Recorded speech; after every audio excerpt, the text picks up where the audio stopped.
जल्दी से आपको एक छोटी सी कहानी सुनाता हूं। एक छोटा बच्चा था जो अपने पिताजी के साथ आसमान में एक पतंग उड़ा रहा था। कितने लोगों ने पतंग उड़ाई है? पतंग उड़ा रहा था। अचानक बच्चे के मन में आया, पिताजी ये पतंग बहुत ऊंची जा सकती है, लेकिन ये ऊपर नहीं जा रही है, क्योंकि आपने इसको क्या किया है? पकड़े हुए हैं। आप इसको पकड़े हुए इसलिए ऊपर नहीं जा रही है। इसको छोड़ दो, इस धागे को तोड़ दो, ये पतंग बहुत ऊपर जाएगी। पिता ने कहा, बेटा ये गलत होगा। लेकिन बच्चे ने कहा, नहीं पिताजी आप करके देखो, मेरी बात मान के देखो।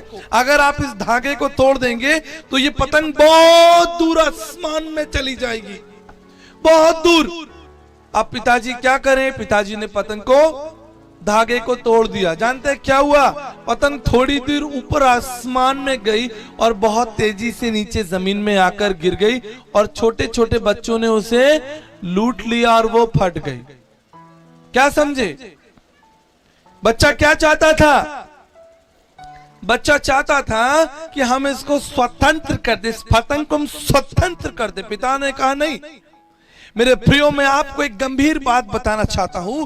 अगर आपके जीवन की डोर आपके रचयिता के हाथों में है तो आप निश्चित एक सफल और उज्जवल जीवन जी सकते हैं।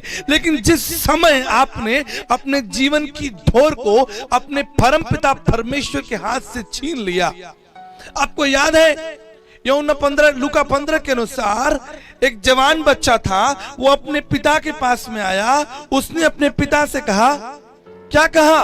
पिताजी तू मेरा हिस्सा मुझको दे दे। पिता ने कहा, बेटा सब कुछ तो तेरा ही है।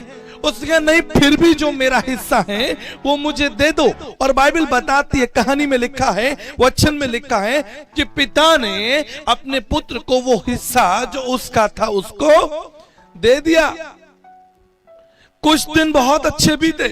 बाइबल बताती है उसने उस धन से अपने लिए अच्छे कपड़े खरीदे, उस धन से उसने अपने लिए शराब खरीदी, उस धन को उसने गलत संगति में खराब कर दिया। कुछ दिन बहुत आनंद आया, लेकिन कुछ दिनों के बाद जब उसका धन समाप्त हो गया, बाइबल बताती है कि उसके दोस्त उसको छोड़कर चले गए। बाइबल बताती है कि उसको अपने जीवन की रक्षा के लिए एक नौकरी करनी पड़ी, और वो नौकरी उसने कहा कि सूअरों के बाड़े में, अपने प्राणों की रक्षा के लिए सूअरों के बाड़े में उसने नौकरी की। जब वो नौकरी को करने के लिए गया, वहां के मालिक ने कहा, मेरे पास तुम्हें घर नहीं है देने के लिए, मेरे पास तुम्हारे लिए तनख्वाह नहीं है, मेरे पास तुम्हारे लिए भोजन नहीं है, जो कुछ है ये बाड़ा है, इस बाड़े में तुम रह सकते हो और जो कुछ ये सूअर खाते हैं तुम खा सकते हो। बाइबल बताती है कुछ दिन उसने उस बाड़े में कार्य किया, और कार्य करने के बाद अचानक एक दिन उसको एहसास हुआ, ये अनुभव हुआ कि मेरे घर में जो नौकर हैं, मेरे पिता के घर में जो नौकर हैं, वो भी मुझसे अच्छा खाते हैं और मुझसे अच्छा पहनते हैं। इन सूअरों के साथ रहकर, इन सूअरों के बाड़े में रहकर मैं भी सूअर के समान हो गया हूं। लेकिन अब मैं उठूंगा और अपने पिता के पास जाऊंगा और अपने पिता से क्या कहूंगा कि पिता, मैंने स्वर्ग के परमेश्वर और आपके विरोध में पाप किया है। और बाइबल बताती है कि प्रत्येक शाम उसका पिता उस मार्ग पर दृष्टि करता था कि शायद एक दिन, वन डे, एक दिन उसका बच्चा जो उसे छोड़कर चला गया है, उसकी संगति को छोड़कर चला गया है, एक दिन वो वापस आ जाएगा। ये पिता का विश्वास था। और जानते क्या हुआ? पिता के विश्वास के अनुसार एक दिन उस रास्ते पर एक बेकारी चला आ रहा था, जिसके बाल गंदे थे, जिसके कपड़े गंदे थे, और जो सच में एक बेकारी था। लेकिन ताज्जुब की बात है, बड़ी विचार करने वाली बात है। वचन में लिखा है, अभी वो अपने पिता के घर से दूर था, लेकिन पिता ने उसको पहचान लिया और दौड़कर कहा, दौड़कर पिता गया और क्या किया, पिता ने उसको छूमा, गले लगाया, अपनी अंगूठी निकाली और उसको अधिकार वापस कर दिया। यहां पर एक महत्वपूर्ण संदेश मैं आपको देना चाहता हूं और वो संदेश है परमपिता परमेश्वर के साथ संगति का। संगति का बाइबल बताती है कि जब परमेश्वर ने आदम को बनाया था, उत्पत्ति की पुस्तक उसके दूसरे अध्याय के अनुसार, पहले अध्याय में हम देखते हैं परमेश्वर ने सब प्रकार की पौधे बनाए, पेड़ बनाए, जीव जंतु बनाए। और जानते हैं क्या हुआ? जानते हैं क्या हुआ? यह लिखा है परमेश्वर ने हर प्रकार के पेड़ पौधों को, हर प्रकार की साग सब्जी को, हर प्रकार के जीव जंतु को एक आशीष दी, एक आशीष दी। और वो आशीष क्या थी कि तुम अपनी ही समानता में क्या करोगे, फल उत्पन्न करोगे, अपनी ही समानता में। आप सोचिए, सोचिए कि अगर परमेश्वर आम के फल में बीज नहीं लगाता, ध्यान से सुनिए, अगर परमेश्वर कितना बुद्धिमान है, बाइबल बताती है हमारा परमेश्वर बुद्धिमान है। वचन में लिखा है कि परमेश्वर ने जब आम के पेड़ को बनाया या लीची के पेड़ को बनाया या कोई भी फल या फूल बनाया, उसमें एक बीज उत्पन्न किया और आशीष दी कि वो अपनी ही समानता में क्या करें, उत्पन्न करें। आप सोचिए कि अगर आम के अंदर बीज नहीं होता तो आदम बाबा आम को खाकर छिलके फेंक देते और आपको आम खाने को कभी नहीं मिलता। समझ रहे हैं आप? परमेश्वर कितना बुद्धिमान है। परमेश्वर चाहता था कि ना केवल आदम जो इस स्थान पर इस बगीचे में है आम और लीची खाएं, लेकिन आने वाली पीढ़ियां, आने वाले युग भी आम और लीची खाएं। इसलिए वचन में लिखा है, आप ध्यान से पढ़ लेना, कि परमेश्वर ने उन्हें उनकी समानता में उत्पन्न किया। लेकिन रुक जाइए, लेकिन क्या हुआ? बाइबल बताती है जब सब कुछ बना लिया परमेश्वर ने, तो परमेश्वर ने कहा इस बगीचे की रक्षा के लिए, इसके सौंदर्य के लिए, इस स्थान की रक्षा के लिए एक सबसे उत्तम रचना बनाई जाए। तब जानते हैं परमेश्वर ने क्या बनाया? क्या बनाया परमेश्वर ने? बाइबल बताती है उत्पत्ति की पुस्तक उसका पहला अध्याय और 26 पद में लिखा है, फिर परमेश्वर ने कहा हम मनुष्य को आम की समानता में, लीची की समानता में, नीम की समानता में नहीं, परमेश्वर ने कहा मैं मनुष्य को अपनी समानता में बनाऊंगा। परमेश्वर ने मनुष्य को अपनी समानता में बनाया है। अब आप सोचिए, मैं आपको एक सोचने के लिए एक प्रश्न देता हूं। आम का बीज बोएंगे तो क्या क्या पेड़ बनेगा? पक्का ना? ऐसा तो नहीं होगा कि आप आम बोए और नीम निकल आए। तो इसका मतलब है सदियों से परमेश्वर का सिद्धांत, सदियों से, आप समझ रहे हैं मेरी बात? परमेश्वर का वचन अटल है, सत्य है, टलता नहीं है। परमेश्वर ने जिस लिए सूर्य को बनाया था, सूर्य को क्यों बनाया था? सूर्य को क्यों बनाया था परमेश्वर ने? ताकि वो पृथ्वी पर प्रकाश दे। आज हजारों साल हो गए, लेकिन कभी ऐसा हुआ कि सूर्य ने कहा आज मेरा मन नहीं कर रहा है, आज मैं प्रकाश नहीं दूंगा? कभी ऐसा हुआ? या कभी चंद्रमा ने कहा आज तो मैं नीली रोशनी फेंक के देखता हूं, डेली सफेद फेंकता हूं, आज मैं लाल फेंकूं या काली फेंकूं? ऐसा कभी हुआ? परमेश्वर ने गुलाब के फूल को बनाया और गुलाब के फूल में एक विशेष खुशबू दी, और आप देखिए सदियों से वो खुशबू चली आ रही है। सच्ची बात है, सच्ची बात है। समानता, परमेश्वर की प्रतिज्ञा, परमेश्वर का वचन कितना अटल है। लेकिन एक जगह आकर बड़ा संशय होता है, एक जगह आकर बड़ा आश्चर्य होता है। बाइबल कहती है परमेश्वर ने मनुष्य को अपनी समानता में बनाया, अपनी समानता में, यानी जो स्वभाव परमेश्वर का था, जो चरित्र परमेश्वर का था, जो सिद्धांत परमेश्वर के थे। फिलिपियों की पत्री में लिखा है यीशु मसीह नम्र था। मत्ती 5 अध्याय को जब आप पहाड़ी उपदेश को पढ़ेंगे तो वहां पर यीशु मसीह ने सिखाया है जो दीन है, जो नम्र है, जो दयावंत है। ये सारी विशेषताएं परमेश्वर ने मनुष्य में दी थी। लेकिन आश्चर्य की बात यह है कि सूर्य अपना कार्य कर रहा है। जिस उद्देश्य के लिए परमेश्वर ने चंद्रमा को बनाया वो अपना कार्य कर रहा है। गुलाब की खुशबू बिल्कुल वैसी ही है, आम भी वही मीठा है, संतरे और लीची भी वैसे ही है। लेकिन समस्या हो गई। समस्या क्या हो गई? अगर आप मेरे साथ निकालिए उत्पत्ति की पुस्तक, उसका 6वां अध्याय और 5वां पद। उत्पत्ति की पुस्तक, उसका 6वां अध्याय और 5वां पद। यह क्या लिखा है? यहोवा ने देखा कि मनुष्यों की बुराई पृथ्वी पर बढ़ गई है और उनके मन में जो विचार उत्पन्न होता है वे निरंतर बुरा ही होता है। और यहोवा पृथ्वी पर मनुष्य को बनाने से पछताया और मन में अधिक खेदित हुआ। अभी हमने पढ़ा था कि परमेश्वर ने मनुष्य को अपनी समानता में बनाया। परमेश्वर ने हर फूल को, हर साग सब्जी को, हर चीज को अपनी समानता में उत्पन्न होने की आशीष दी। बाइबल बताती है। लेकिन यह क्या हुआ? परमेश्वर की सबसे सुंदर रचना, जिस पर परमेश्वर को सबसे ज्यादा नाज था, जो परमेश्वर के सबसे प्रिय था, परमेश्वर जिससे वचन में लिखा है प्रत्येक शाम परमेश्वर किससे मिलने आता था? गधे घोड़ों से।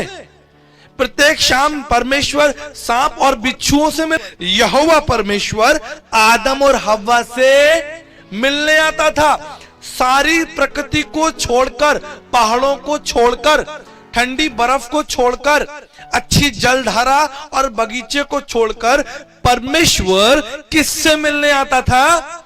आदम और हव्वा से, आपसे मिलने आता था। लेकिन अब क्या हुआ? वो परमेश्वर जो आदम हव्वा को इतना प्यार करता था, आज क्या लिखा है वचन में कि परमेश्वर मनुष्य को बनाकर पछताया। आप सोचो कि परमेश्वर आपको बनाकर पछता रहा है। परमेश्वर आपको बनाकर अपने मन में खेदित हुआ है। क्यों? ऐसा क्या हो गया? ऐसा आपने क्या कर दिया? बाइबल कहती है कि यहोवा ने देखा कि मनुष्यों की बुराई पृथ्वी पर बढ़ गई है, कम नहीं हुई। आप बताइए, क्या ये बुराइयां परमेश्वर ने पैदा की थी?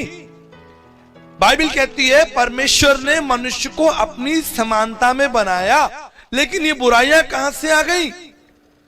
जब आप बाइबल को बड़े ध्यान से पढ़ते हैं, आप पाते हैं कि परमेश्वर ने मनुष्य को स्वतंत्रता दी। स्वतंत्रता। आपने सिगरेट का पैकेट देखा है? सिगरेट के पैकेट पर लिखा होता है ये स्वास्थ्य के लिए हानिकारक है। देखा है आपने? हाथ उठाओ। सिगरेट स्वास्थ्य के लिए हानिकारक है। फिर भी हमारे देश में सरकार बना रही है, लाइसेंस दे रही है, फैक्ट्री खोल रही है और बहुत सारे भाई बंधु सिगरेट। परमेश्वर ने मनुष्य को एक उपहार दिया है। ध्यान से सुनिएगा। जब आप किसी की शादी की सालगिरह में जाते हैं, बर्थडे में जाते हैं, किसी से मिलने जाते हैं, आप उसके लिए क्या ले जाते हैं? उपहार ले जाते हैं। ये उपहार की प्रथा शुरू कैसे हुई? सबसे पहले किसने किसको उपहार दिया? बाइबल बताती है परमेश्वर ने सबसे पहले आदम को उपहार दिया। और वो उपहार क्या था? वो गिफ्ट क्या था? वो थी स्वतंत्रता, फ्रीडम। परमेश्वर चाहता तो एक मशीन बनाता या टीवी की तरह एक रिमोट, समझ रहे हैं आप? जो चैनल आपको देखना होता है आप चैनल बदल देते हो। टीवी का अपना मन नहीं है कि मैं 3 घंटे यहीं पर चलूंगा। एक आदमी आता है, वो चैनल उठाकर बदल देता है और टीवी का चैनल उसकी अपनी इच्छा नहीं होती। परमेश्वर ने मनुष्य को क्या दिया? क्या दी? स्वतंत्रता। परमेश्वर ने यह नहीं कहा कि चलो मैं तुम्हारे पैर में बेड़ी बांध देता हूं और तुम इस स्थान पर बैठे रहना, या तुम्हें हथकड़ी लगा देता हूं। प्रभु ने कहा ये सब कुछ तुम्हारा है, सब कुछ। लेकिन जानते हैं क्या हुआ? आदम ने अपनी स्वतंत्रता का गलत इस्तेमाल किया, और इसलिए पवित्र शास्त्र बाइबल बताती है जब परमेश्वर आदम से मिलकर चला जाता था तो जो आदम चाहता था वो करता था। परमेश्वर ने आदम का कभी हाथ नहीं पकड़ा। कभी परमेश्वर ने आदम से ये नहीं कहा कि तुम ये नहीं कर सकते। लेकिन परमेश्वर ने आदम को स्वतंत्रता दी, बुद्धि दी, विवेक दिया। परमेश्वर प्रत्येक शाम आदम से मिलने आते थे, और बाइबल बताती है कि परमेश्वर आदम की संगति में बहुत खुश था। परमेश्वर क्या चाहता है? परमेश्वर चाहता है कि परमेश्वर आपके साथ क्या करे? संगति करे। 2 महत्वपूर्ण सिद्धांत आपको सिखाना चाहता हूं। एक सिद्धांत है जो संबंध पर आधारित है, और जो दूसरा सिद्धांत है वो संगति पर आधारित है।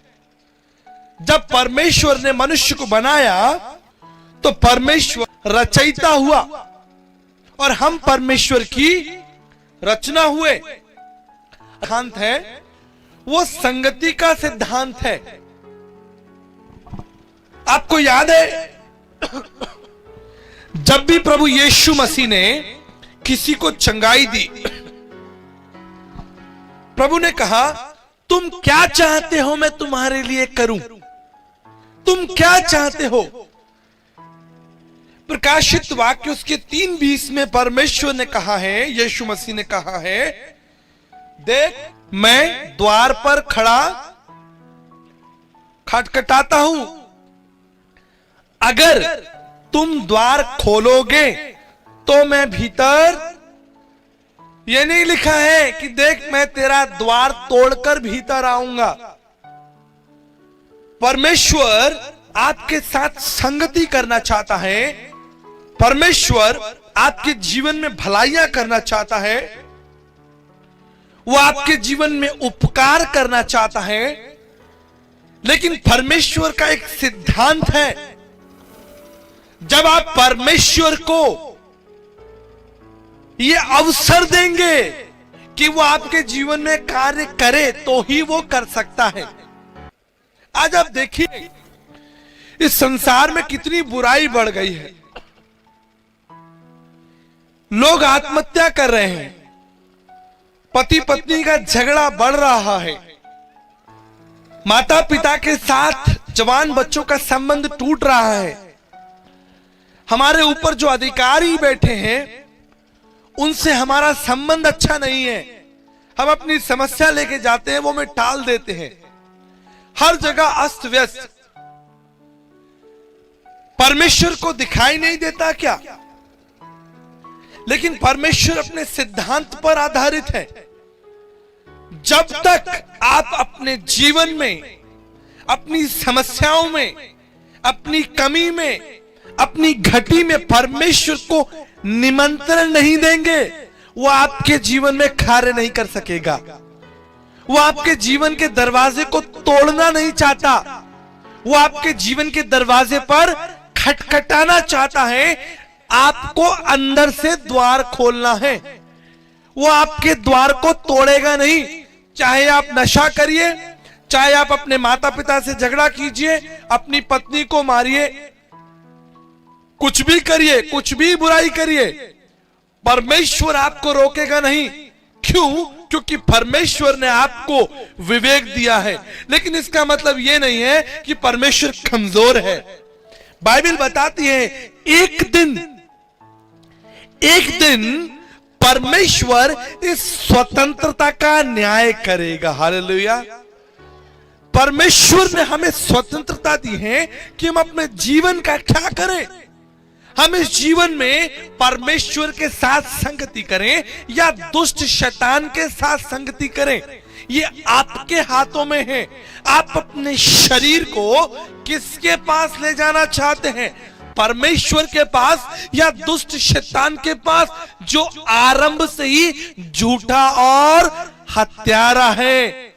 और परमेश्वर जो जीवन का स्रोत है, भलाइयों का स्रोत है, आप समझ रहे हैं, वो आपके जीवन के द्वार पर खड़ा खटखटाता है। आज इस वचन को पढ़कर देखिए, लिखा है कि परमेश्वर आपको बनाकर खेदित होता है। क्यों? आप पढ़िए, मेरे साथ निकालिए रोमियो की पत्री उसका पहला अध्याय और 28 पद से पढ़कर देखिए, परमेश्वर क्यों खेदित है, परमेश्वर क्यों परेशान है, परमेश्वर क्यों पछताता है। यह लिखा है, जब उन्होंने परमेश्वर को पहचानना ना चाहा तो परमेश्वर ने भी उनके निकम्मे मन पर छोड़ दिया कि वे अनुचित काम करें। इसलिए वे सब प्रकार के अधर्म, दुष्टता, लोभ, बैरभाव से भर गए, डाह, हत्या, झगड़े, छल, ईर्ष्या से भरपूर, चुगलखोर, बदनाम करने वाले, परमेश्वर से घृणा करने वाले, दूसरों का अनादर करने वाले, अभिमानी, डींग मार, बुरी बातें बनाने वाले, माता पिता की आज्ञा ना मानने वाले, निर्बुद्धि, विश्वासघाती, माया रहित और निर्दयी हो गए। ये मनुष्य ने किया, इसलिए परमेश्वर पछताता है मनुष्य को बनाकर। लेकिन मैं आपको एक शुभ संदेश सुनाना चाहता हूं, एक गुड न्यूज सुनाना चाहता हूं। वो गुड न्यूज ये है, वो शुभ समाचार ये है कि जब आदम की वाटिका में परमेश्वर ने आदम को देखा कि वो नंगा है, तो परमेश्वर ने उसके लिए एक उपाय निकाला। परमेश्वर ने आदम को नंगा नहीं छोड़ा, परमेश्वर ने उसके लिए उपाय निकाला। और वचन में लिखा है कि उसको अंगरखे पहनाए, चमड़े के अंगरखे पहनाए। और गुड न्यूज ये है कि आज से 2015 साल पहले जो परमेश्वर के साथ हमारी संगति टूट गई थी, बाइबल बताती है परमेश्वर कौन है, पवित्र है, मनुष्य कौन है, पापी है। पवित्रता का और बुराई का कोई मेल नहीं है। परमेश्वर पवित्र है, हम पापी हैं, कोई मेल नहीं है। लेकिन जानते हैं, आपको एक शुभ समाचार सुनाऊं, आपको एक गुड न्यूज सुनाऊं। आज से 2000 साल पहले परमेश्वर जिसने अदन की वाटिका से आदम को बाहर निकाल दिया था, उस परमेश्वर ने आज से 2000 वर्ष पूर्व स्वर्ग को त्याग कर पृथ्वी पर मनुष्यों के बीच मनुष्य बनकर रहा, जिसको हम यीशु मसीह कहते हैं। और नए नियम के अनुसार यीशु मसीह ने अपना लहू बहाकर, बाइबल बताती है बिना लहू बहाए क्षमा नहीं होती, नहीं होगी। लहू बहना जरूरी है। भारतीय दर्शन शास्त्र में लिखा है, तद्रक्त्रम परमात्रम पुण्यदान बलयागनम सर्व पाप परिहरो रक्त प्रक्षणम आवश्यम। जब तक परमेश्वर शंभु सृष्टिकर्ता प्रजापति यज्ञस्य भुवनेश्वर नाभि तद्रक्त्रम परमात्रम, परमेश्वर ही हमारा उपाय करेगा, हमारी नग्नता को ढकेगा। कैसे? अपने लहू के द्वारा। तद्रक्त्रम परमात्रम, परमेश्वर का लहू हमारी नग्नता को ढकता है। और जानते हैं एक बहुत अच्छी बात, पुराने नियम में परमेश्वर मनुष्य को बनाकर पछताया, लेकिन यूहन्ना 15 अध्याय और 15 पद में वही परमेश्वर जो आपको बनाकर पछताया था, खेदित हुआ था, अपने पुत्र प्रभु यीशु मसीह के लहू के द्वारा आपको अपना मित्र कहता है। हालेलुया।